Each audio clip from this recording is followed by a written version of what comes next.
Olá, bem-vindos a mais uma análise a fundo aqui no The Deep Dive. Hoje o material na nossa mesa é bem técnico, viu? Mas muito relevante. É um white paper da Cisco sobre como conectar a infraestrutura ACI, Application Centric Infrastructure, com redes de transporte usando SRMPLS. Olha, pode parecer um bicho de 7 cabeças, né? Mas a nossa missão aqui é justamente simplificar e extrair o essencial. Entender como essa arquitetura moderniza a conexão entre data centers e as redes externas, isso pensando especialmente em provedores de serviços e na infraestrutura para o 5G. Vamos ver como a Cisco ACI propõe facilitar essa integração que é vital. Exatamente. O grande nó, sempre foi como ligar esses dois mundos. De um lado você tem o data center super ágil, automatizado com ACI, usando tecnologias como VXLAN. E do outro lado, a rede de transporte que geralmente roda sobre SR, Segment Routing, ou então MPLS mais tradicional. Essa conexão, esse handoff, historicamente, podia ser bem complicada, muito manual. A abordagem que a gente vai discutir hoje busca justamente por destravar isso, trazendo mais automação, políticas que valem dos dois lados e uma escalabilidade que antes, era difícil de alcançar. Certo, então vamos começar pelo porquê disso, né?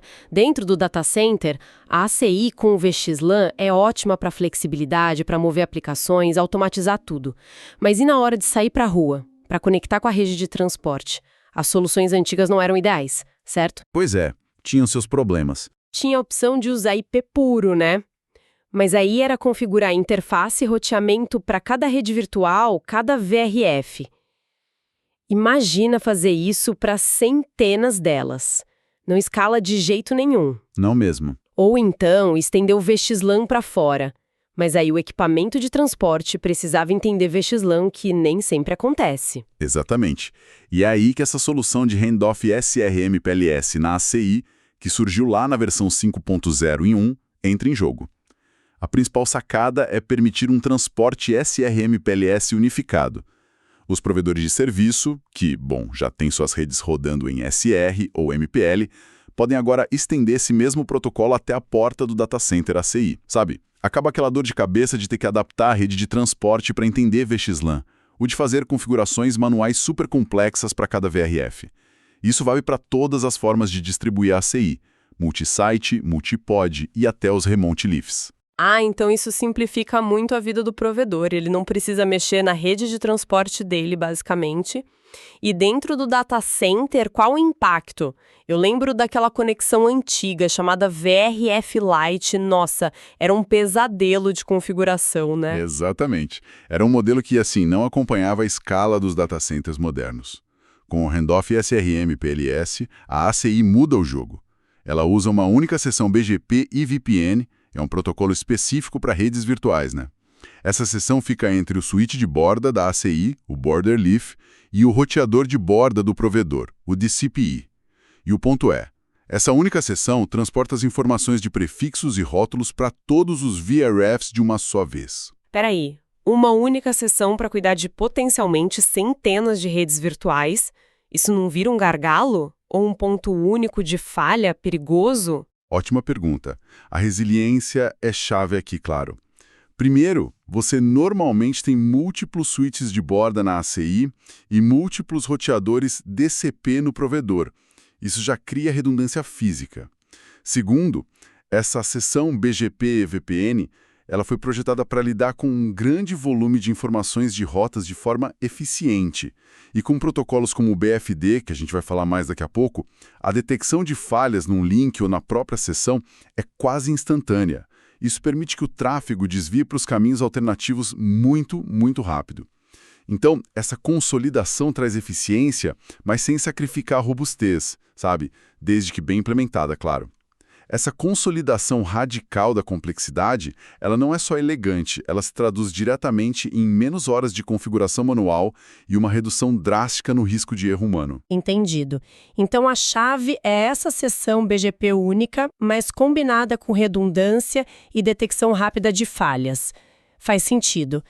E outro ponto crítico, garantir que as regras de negócio, as políticas definidas lá no data center não se percam quando o tráfego sai para a rede de transporte.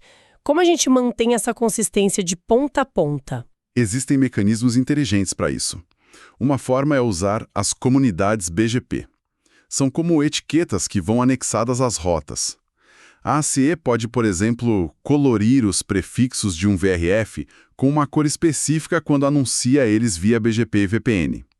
Lá na rede de transporte, o roteador do provedor, o DCPE, ele pode ler essa cor e aplicar automaticamente políticas de segment routing pré-definidas, como, sei lá, direcionar o tráfego para um caminho específico ou garantir certa qualidade de serviço. Ah, interessante essa ideia da cor. E tem outra opção também, marcar os pacotes dentro da CI com valores DSCP ou EXP no caso de MPLS. Aí a rede de transporte usa essas marcações para aplicar as políticas dela. E mesmo se o transporte não suportar nada disso, ainda dá para aplicar políticas baseadas nos próprios prefixos anunciados. O importante é que esse mapeamento pode ser automatizado. Isso garante que a intenção da política definida na ACI seja honrada lá no transporte, com muito menos intervenção manual. Faz sentido usar essas marcações ou comunidades como sinalizadores, né? Para conversar entre os domínios. E tem mais uma vantagem que me pareceu bem interessante no material: o monitoramento. Antes, se o tráfego dentro da CI era todo encapsulado em VXLAN, as ferramentas de monitoramento da rede de transporte que entendem IP, SR, MPLS, elas ficavam meio cegas para esse tráfego, certo? Perfeito. Esse era um ponto de atrito operacional bem conhecido. O tráfego entre data centers, ACI distribuídos, tipo, entre um site principal e um remote leaf, era um túnel VXLAN, opaco para a rede de transporte. Com essa solução de handoff SRMPS, esse mesmo tráfego, ao cruzar a rede do provedor, agora viaja encapsulado com cabeçalhos SRMPLs nativos. Isso significa o quê? Que as equipes de operação do provedor podem usar as mesmíssimas ferramentas que já utilizam para monitorar o resto da rede. As ferramentas de OAM para SRMPS, análise de fluxo. Isso, exatamente. Podem usar tudo isso para enxergar e analisar o tráfego que está indo de um data center ACI para outro. É um ganho de visibilidade e integração operacional muito grande, né? Certo. Essa visibilidade é chave, sem dúvida. Mas para a gente entender como chegamos lá, precisamos olhar um pouco debaixo do capô, né? Nos protocolos que fazem essa mágica acontecer. Como esses componentes se encaixam na prática? Pelo que eu entendi, são principalmente 2 tipos de BGP trabalhando juntos aí. Correto. No plano de controle, a conversa acontece principalmente via BGP. De forma simplificada, olha. Primeiro, o BGP EVPN. Como a gente já falou, é o protocolo que carrega as informações das redes virtuais, dos VRFs, entre a ACI e o DCPE. Ele leva os prefixos de rede, os rótulos MPLS que identificam cada VRF, as VPN labels e também aquelas comunidades BGP que podem carregar informação de política, como a tal da cor. Um detalhe: na versão inicial, a CI 5.0.1, ele só funcionava via eBGP, ou seja, entre sistemas autônomos diferentes. Ok. EVPN para informação da VPN. E o outro BGP? O outro é o BGP-LU, de Labeled Unicast. Esse cuida de estabelecer a conectividade básica, o caminho físico, sabe? O underlay. Ele faz isso entre a borda da ACI e seu vizinho direto na rede de transporte. Ele troca informações de como alcançar os endereços de loopback de transporte, que são como os IPs principais dos roteadores, e o que é crucial no modo Segment Routing, ele carrega o SID, o Segment ID, que é o identificador único do nó na rede SR. A ACI até simplifica um pouco as coisas, anunciando um rótulo especial, o implícito nulo para si mesma. Isso facilita receber pacotes. Entendi. E você mencionou BFD antes. Isso BFD, Bidirectional Forwarding Detection. Não é BGP, mas é fundamental aqui. Ele monitora ativamente a conexão física e também a seção BGP VPN. Se algo caiu, o BFD detecta em milissegundos. O documento fala em mínimos de 50 ms para conexão direta e 250 ms para a seção EVPN. É muito rápido. E aí ele avisa o BGP para recalcular a rota muito mais rápido do que o BGP faria sozinho. É essencial para convergência rápida, para minimizar qualquer impacto de falha. Entendi a função de cada um. EVPN leva a info da rede virtual, LU monta o caminho físico com labels e o BFD fica de vigia. Perfeito. O material também menciona a necessidade de reoriginação. Você pode explicar melhor o que é isso? Parece importante. Claro, é basicamente uma tradução de protocolos, tá? Pensa assim. Dentro da ACI, o BGP usado para trocar informações de VRF entre os componentes internos é o BGP VPN V4V6. Mas para falar com a rede externa, usando esse handoff SRMPLS, ela usa o BGP EVPN. Aí, do outro lado, o roteador do provedor, o DCPE, fala BGP VPN com a ACI, mas pode ser que dentro da rede de transporte dele ele esteja usando BGP VPN V4V6, que é o padrão L3VPN mais antigo. Então, tanto a ACI quanto o DCPE precisam traduzir ou reescrever as informações dos prefixos de um formato para o outro quando eles passam de um domínio para o outro. A boa notícia é que a ACI faz essa reoriginação automaticamente. Não é algo que você precise configurar manualmente em detalhe. Ufa, menos mal, porque já aparecem muitos protocolos e conceitos interagindo e como se configura isso tudo lá na ACI? No APK, né? Parece algo que poderia ser bem complexo de acertar. Olha, a configuração é feita de forma bem estruturada no APSIM, o controlador da ACI. Basicamente, você divide em duas partes principais. Primeiro, lá no infra-tenant, que é onde se configuram as coisas da infraestrutura base da ACI, você cria o que eles chamam de SRMPLS Infra L3Out. É aqui que você define as conexões físicas, os IPs, e estabelece aquelas seções BGP-LU e a seção BGP-EVPN de base com o roteador do provedor. Depois, para cada tenant de usuário, que representa um cliente, um departamento, enfim, você cria um SRMPLS VRF L3Out. E é aqui que você faz a mágica. Associa os VRFs específicos daquele tenant a essa conexão externa que você já estabeleceu. Você também define as políticas de importação e exportação de rotas usando Route Maps. É aqui que você pode aplicar aquela comunidade de core, por exemplo, e configura os Route Targets, que funcionam como etiquetas para garantir que as rotas de uma VPN específica só sejam aceitas nos VRFs corretos dos dois lados, na ACI e no DCP. Entendi a lógica. Uma configuração de base na infra e depois associações de políticas por tenant, VRF. E a compatibilidade. Eu preciso ter equipamentos Cisco de ponta a ponta para isso funcionar ou funciona com outros fabricantes? Ótima pergunta. O white paper, claro, lista os equipamentos Cisco que foram validados na época. Nexus 9000 com chips específicos, spines, roteadores NCS, ASR 9000, com versões recentes do iOS X. Mas a beleza da solução é que ela se baseia em protocolos padrão da indústria. BGP VPN, BGP-LU, SRMPLS. Então, em teoria, qualquer roteador de borda, o DCPE, de qualquer fabricante que suporte esses padrões deveria conseguir interoperar com a ACI nesse modo. A lista da Cisco são os que eles testaram e garantem, né? Mas a interoperabilidade é um ponto forte de usar padrões. Legal, isso dá mais flexibilidade.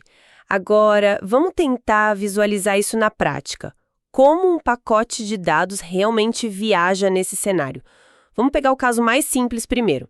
A folha de borda da ACI está conectada diretamente ao roteador do provedor, o DCPE, sem rede no meio. Certo. Nesse cenário direto, o que acontece? Primeiro, a troca de informações. A ACI e o DCPE já trocaram informações via BGP, o DCPE anunciou para a ACI qual rótulo MPLS usar para cada VRF dele, e a ACI fez o mesmo, anunciou os rótulos dos VRFs dela para o DCPE. Ambos também sabem como alcançar o loopback de transporte um do outro, porque estão conectados diretamente. Agora, o fluxo ACI para DCPE. Um servidor dentro da ACI envia um pacote. A folha ACI, onde o servidor está conectado, encapsula isso em VXLAN e manda para a folha de borda. A folha de borda recebe, tira o cabeçalho VXLAN, olha a tabela de roteamento do VRF específico daquele servidor e vê. Opa, o destino está lá fora, via DCPE. Ela então pega o pacote IP original e adiciona um cabeçalho MPLS. Qual rótulo vai ali? O rótulo daquele VRF específico, o rótulo que o DCPE anunciou para ela. E envia. O DCPE recebe o pacote, olha o rótulo MPLS e já sabe. Ah, Isso pertence ao VRF-X. Ele remove o rótulo, consulta a tabela de roteamento daquele VRF-X e encaminha o pacote adiante na rede de transporte. Simples e direto. E no sentido contrário? O fluxo DCPE para a ACI é parecido. Vindo da rede de transporte, o DCPE recebe um pacote destinado a um servidor na ACI. Ele identifica para qual VRF dele aquele pacote pertence, consulta a rota e vê que o próximo salto é a folha de borda da ACI. Então ele aplica o rótulo MPLS do VRF correspondente, mas agora é o rótulo que a ACI anunciou para ele, e envia. A folha de borda da ACI recebe, usa o rótulo para saber em qual VRF interno ela deve procurar a rota, remove o rótulo, consulta a rota dentro da ACI, encontra o servidor de destino, aí encapsula em VXLAN e manda para a folha ACI local entregar para o servidor. O interessante é ver como esse rótulo MPLS único funciona como um direcionador direto para o contexto certo, para o VRF certo, em cada ponta. Entendi o fluxo direto com um rótulo só, o do VRF. Mas e se tiver uma rede Segment Routing entre a ACI e o DCPE? Não é mais conexão direta. Aí complica. Complica um pouquinho, mas a lógica é consistente. A troca de rótulos do VRF via BGP e VPN continua a mesma. O que muda é como o pacote atravessa essa rede SR intermediária. Agora, a folha de borda da ACI e o DCPE também trocaram informações de transporte via BGP-LU, incluindo seus SIDs, os Segment ITs. Lembra deles? Lembro, o identificador do nó na rede SR. Isso. Então, no fluxo ACI para DCPE, quando a folha de borda vai enviar o pacote, ela agora aplica 2 rótulos MPLS. Uma pilha de O rótulos. rótulo mais interno, o de baixo, ainda é o do VRF, aquele anunciado pelo DCPE. O rótulo mais externo, o de cima, é o rótulo de transporte SR, como ele é definido, calculado com base no SID do DCPE. Esse rótulo externo é que vai guiar o pacote pela rede SR. Cada roteador SR no caminho vai olhar só esse rótulo externo. Talvez trocá-lo, se for o penúltimo salto, ou só encaminhar baseado nele. Quando o pacote finalmente chega lá no DCPE, ele remove o rótulo de transporte SR, o externo, e usa o rótulo interno, o do VRF, exatamente como no caso anterior, para saber para qual VRF o pacote vai. Ah, então a pilha de rótulos, um para guiar no transporte SR, outro para identificar a VPN, VRF no destino, e o fluxo inverso é igual. Exatamente. No fluxo DCPE para ACI, o processo é o inverso. O DCPE aplica 2 rótulos. O interno é o do VRF, anunciado pela ACI, e o externo é o de transporte SR, calculado a partir do SID da folha de borda ACI. Aí o pacote viaja pela rede SR usando o rótulo externo. Chega na ACI, ela tira o externo e usa o interno. Entendi. E se a rede do provedor for mais antiga? Usando o MPLS com LDP, Label Distribution Protocol, sem ter Segment Routing. A ACI consegue conversar com isso também? Consegue. A ACI tem um modo de operação chamado MPLS, que você configura lá no APIC justamente para esses casos. Nesse modo, ela não anuncia SIDs via BGP-LU, porque não tem SR.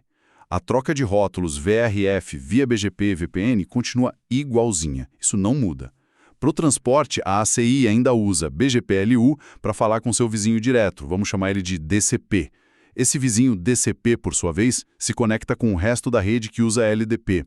Ele teria a responsabilidade de traduzir, ou melhor, redistribuir as informações de rota entre o BGP-LU, vindo da ACI, e o LDP e o IGP usados internamente na rede dele. O fluxo do pacote seria parecido com o caso SR, 2 rótulos, um VRF interno, um de transporte externo. Só que o rótulo de transporte seria obtido via LDP em parte do caminho, em vez de ser calculado a partir de um SID. Um ponto importante, a ACI em si não roda LDP, tá? Mas ela consegue interoperar com redes LDP dessa forma, indireta, através desse vizinho que faz a ponte. Ok, isso cobre bem a conexão básica e as variações de rede de transporte. E como fica em cenários mais complexos, como os data centers distribuídos da ACI? tipo Remote Leaves, Multipod, Multisite. Essa solução funciona para interligar eles através da rede SRM-PLS do provedor? Sim, o handoff SRM-PL é suportado em todas essas arquiteturas distribuídas. A grande questão aí é como você quer que o tráfego flua entre esses locais distribuídos. Por padrão, a ACI sempre prefere usar a rede de interconexão interna dela. É a IPN para Multipod e Remote Leaf ou a ISN para Multisite. Essa rede interna roda sobre VXLAN. Para forçar o tráfego a sair pela rede SRM-PL externa, passando pelos DCPEs, o White Paper indica duas condições principais que você precisa atender na configuração. Primeiro, você precisa configurar VRFs diferentes em cada local. Por exemplo, um VRF no pod 1 e outro VRF no pod 2 para o tráfego que você quer que use o caminho SRM-PL. Segundo, você não pode configurar contratos, que são as regras de comunicação na ACI diretamente entre EPGs, Endpoint Groups, que estejam nesses VRFs diferentes entre os locais. Os contratos têm que ser configurados localmente, dentro de cada VRF, e apontar para a rede externa através daquele L3Out SRM-PLs que a gente configurou antes. Entendi a lógica. Se o mesmo VRF existe nos dois locais, ou se tem um contrato direto entre eles, a ACI aprende a rota pelo caminho interno VXLAN e prefere ele. Exatamente. Usando VRFs separados e contratos locais que apontam para fora, a única maneira de um VRF alcançar os prefixos do VRF no outro local é saindo pela rede externa SRM-PLS. Isso dá uma flexibilidade interessante. Você pode ter alguns VRFs que são estendidos entre os locais via VXLAN interno normal e outros que usam VRFs separados para forçar o tráfego pela rede de transporte externa. É uma escolha que você faz por VRF. Entendido. É uma forma de controlar o caminho do tráfego entre sites usando a configuração dos VRFs e dos contratos. Bem pensado. E sobre qualidade de serviço, QoS. Como a gente garante prioridade para tráfegos importantes nesse caminho misto, que passa pela ACI e pelo transporte? Bom, a ACI já permite marcar pacotes com DSCP ou COS baseado em políticas internas que você define. Na saída, SRM e PLS, a folha de borda pode opcionalmente copiar esse valor DSCP para os bits SIP do cabeçalho MPLS. Isso é muito útil porque os provedores costumam usar os bits SIP ou o próprio DSCP no IP original para aplicar políticas de QoS ou até mesmo direcionamento diferenciado com Segment Routing lá na rede de transporte deles. E no sentido de entrada, vindo do transporte para a ACI, ela também pode usar o valor SIP recebido para mapear de volta para uma classe de QoS interna da ACI. Uma limitação que o documento mencionava era sobre o TTL, o Time to Life, do pacote MPLS. Ele era fixado em 32 pela ACI, o que poderia ser um problema para redes muito grandes com mais de 32 saltos. Mas tinha um workaround no roteador vizinho para contornar isso. Outro ponto é que policiamento tipo limitação de banda por VRF não era suportado diretamente nessa interface SMRPL na versão descrita no paper. Ok, detalhes importantes sobre QoS e limitações. E a redundância? Já tocamos um pouco nisso, mas qual a recomendação principal para garantir que tudo continue funcionando se algo falhar? Com certeza, redundância é essencial. A recomendação forte do documento é ter conectividade full mesh entre as folhas de borda da ACI e os roteadores DCPS do provedor. O que isso significa? Que cada folha de borda da ACI deve estar conectada a cada DCPE relevante. Porque isso é bom. Permite usar ICMP Equal Cost Multipathing, ou seja, distribuir o tráfego entre todos os caminhos disponíveis. E o mais importante, oferece convergência muito rápida em caso de falha de um link ou de um roteador PE. Se um caminho some, o tráfego imediatamente usa os outros que ainda estão ativos sem grande impacto. O documento até contrasta isso com cenários sem full mesh, onde a falha exige que o BGP retire as rotas, o que leva mais tempo e pode causar uma perda de conectividade temporária maior.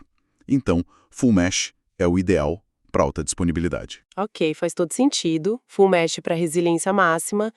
E a ACI pode atuar como um ponto de trânsito, tipo conectar duas redes SRM-PLS diferentes através dela? Pode sim, mas com algumas regras específicas. Pelo menos na versão do documento que a gente está discutindo, 5.01.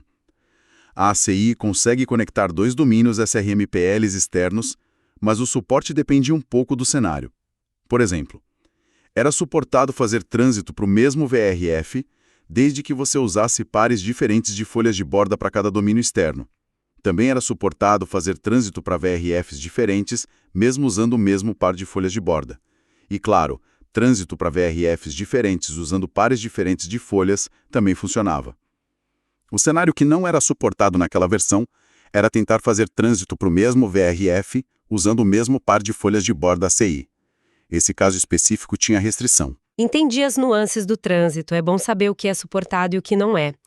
Para a gente ir fechando, então, como fica a visibilidade e a orquestração disso tudo, de ponta a ponta? Bom, o APIC, o controlador da ACI, ele te dá visibilidade dentro do domínio ACI, claro. Você consegue ver estatísticas das interfaces SRMPLs, quais rótulos MPLs estão alocados por VRF, o status dos vizinhos BGP VPN e BGP-LU, tudo isso. Mas para ter uma visão e um controle realmente de ponta a ponta, que inclua a configuração lá na rede de transporte do provedor, a sugestão do white paper é usar ferramentas de orquestração. O Cisco Network Services Orchestrator, o NSO, é citado como um exemplo. O NSO poderia automatizar a criação do serviço completo.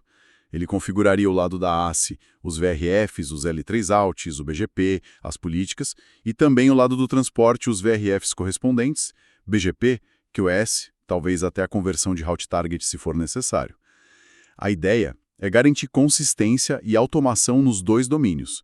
O documento até mencionaram planos para um pacote de funções específico, um Core Function Pack, CFP, no NSO para esses casos de uso de handoff ACI transporte. Perfeito. Então, resumindo o que a gente explorou hoje aqui, essa integração da Cisco ACI com SRMPLs, usando BGP, VPN e LU, busca simplificar drasticamente e tornar escalável a conexão entre o data center moderno e a rede de transporte.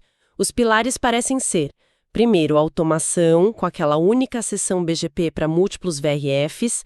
Segundo, a política consistente, que consegue se estender do data center até o transporte, usando marcações como DSCP, EXP ou as comunidades BGP de core. Terceiro, um plano de dados unificado em SRMPLs, que a rede de transporte já entende e pode monitorar. E, como bônus, aquela melhor visibilidade para o pessoal de operações do provedor, usando as ferramentas que eles já têm. Acertei? Exatamente isso. É uma evolução bem importante para fazer esses dois mundos, o data center definido por software e a rede de transporte programável, conversarem de forma mais fluida, mais coesa e mais eficiente. A combinação de BGP, VPN e BGP-LU fornece os mecanismos técnicos para isso, e com flexibilidade, para operar sobre redes SR nativas ou interoperar com redes MPLS LDP mais legadas. E como vimos, se aplica a diversas topologias de data centers distribuídos. Fica, então, uma reflexão final para quem nos ouve, Com essa capacidade de automatizar e unificar políticas entre o data center e a rede de transporte se tornando mais acessível, como isso pode redesenhar a forma como os serviços de rede são criados e entregues no futuro? Especialmente se a gente pensar em demandas que estão vindo aí, como 5G, Edge Computing, que exigem muita agilidade e baixa latência de ponta a ponta. Que novas possibilidades de serviços podem surgir quando a rede inteira, desde o lado do data center até a borda, se torna mais programável e mais integrada? Fica a pergunta no ar. Agradecemos a companhia de todos nesta análise técnica. Esperamos que tenha sido útil. Até a próxima!